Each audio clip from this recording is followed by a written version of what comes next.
जय श्री राम दोस्तों। स्वागत है आप सभी का मेरे YouTube चैनल पर।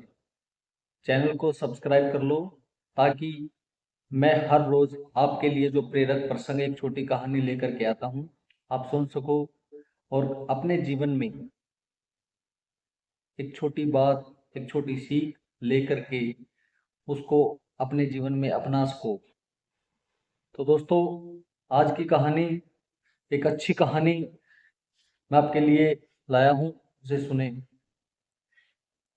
एक बार एक उज्जैन के प्रमुख राजा जिनका नाम विक्रमादित्य था। विक्रमादित्य आप सभी जानते ही हो, जिन्होंने विक्रमी संवत की शुरुआत की थी। विक्रमादित्य बहुत प्रतापी राजा हुए हैं। वे भी छोटी छोटी आदतों से लेकर ही एक प्रतापी राजा, एक अच्छे राजा बने हैं। जब वे उनकी घोषणा एक राजा के लिए हुई तो शुरुआत में वे अपने गुरुदेव के पास गए आशीर्वाद लेने के लिए, और उन्होंने गुरु को प्रणाम किया। गुरु ने आशीर्वाद दिया और उन्होंने कहा, हे गुरुदेव, मुझे कोई ऐसा एक मंत्र बताओ जिससे मैं, मेरा और अपने परिवार का एक अच्छा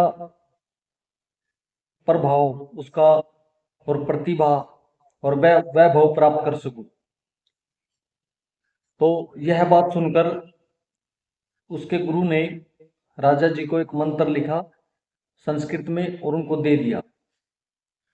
उस श्लोक का सरल भाषा में अर्थ यह था कि आप पूरा दिन जीवन जीने के बाद शाम के समय, सोते समय, आप ये याद करें कि आज मैंने क्या एक काम कोई अच्छा किया है, कोई भलाई का काम किया है।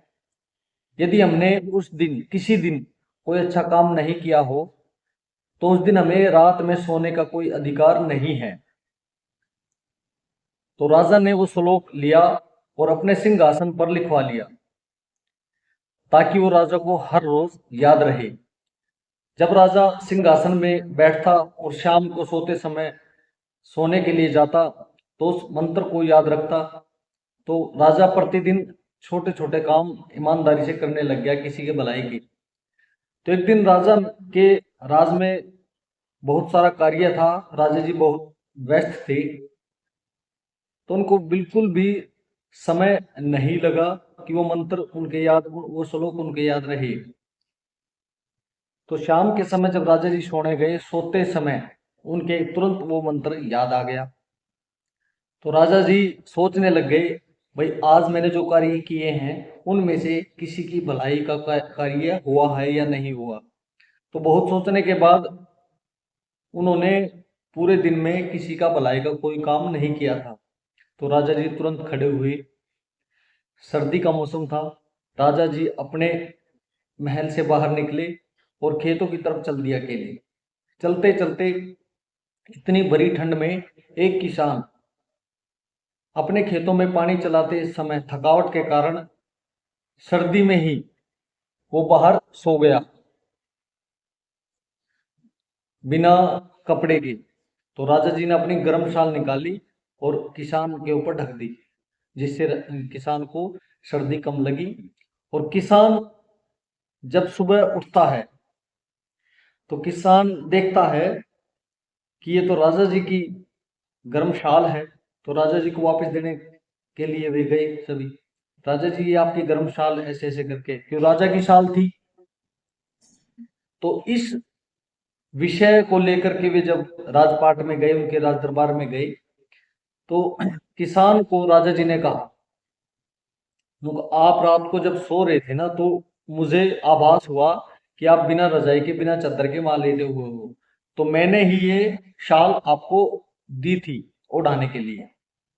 तो यह सुनकर पूरी प्रजा में, जो उसका राज्य था, उसकी पूरी प्रजा में यह बात आग की तरह फैल गई। और उससे, इस बात से राजा का प्रभाव, प्रताप बढ़ा। और पूरी प्रजा में ये हो गया, इससे अच्छा राजा हमारे लिए कोई नहीं हो। जब उसने एक किसान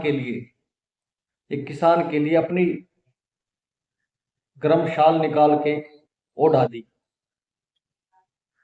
तो इस प्रेरक प्रसंग से हमें ये सीख मिलती है कि हमेशा हम कोशिश कर सकते हैं, हम अपने कार्य तो करते ही हैं, उन कार्यों में से एक कार्य समाज के लिए, किसी दूसरे के लिए करें, ताकि हम भी एक श्रेष्ठ व्यक्ति की श्रेणी में आ सके। तो जय श्री राम दोस्तों, जुड़े रहिए मेरे साथ, मेरे चैनल को सब्सक्राइब कर लो, ताकि आप हर रोज इस प्रकार के प्रेरक प्रसंग सुने और सुनकर कुछ छोटी सी बातें अपने जीवन में रखें, ताकि आपका जीवन भी, व्यक्तित्व भी श्रेष्ठ बन सके। जय श्री राम दोस्तों।